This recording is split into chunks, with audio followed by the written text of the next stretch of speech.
بود بس وده جتة بتاعنا تهم كنوي بدنا شغل جالي ولا سيد لقيتي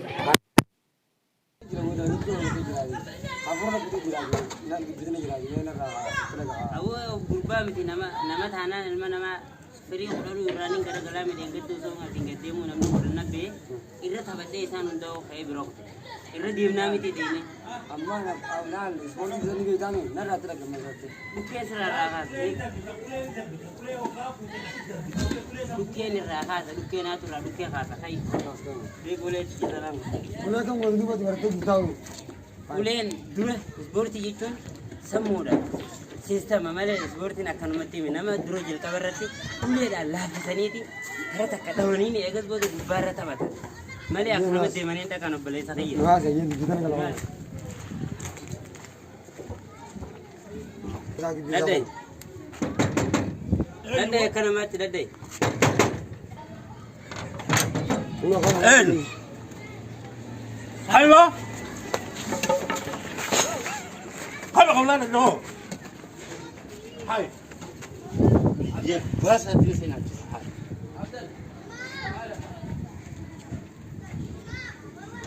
Esok tak.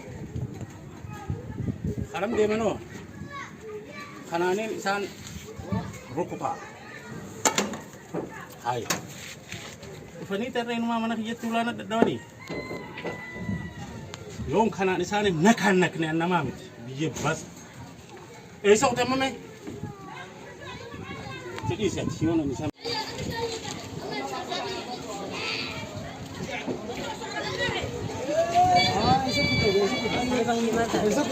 Kam besok kita. Esok kita beras dia. Boleh. Nama nanya tu beras. Nama kan nama kan di sini. Baru nama nanya tu dia nama aku garak lagi mana lagi. Nama lagi.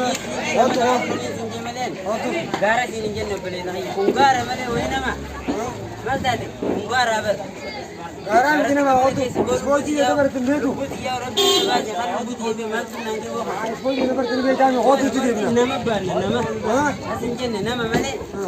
Khana में kungar mana nama. Mata deh वो boleh. Akan itu kan gua rasa agak Malin suku dia malin. An sport dia berarti dia nanti sini. Nanti jadi dia kutte. Boleh sekali. Nanti cibar nama mit. Khana duri ni sabi kha dur gafana nambashara.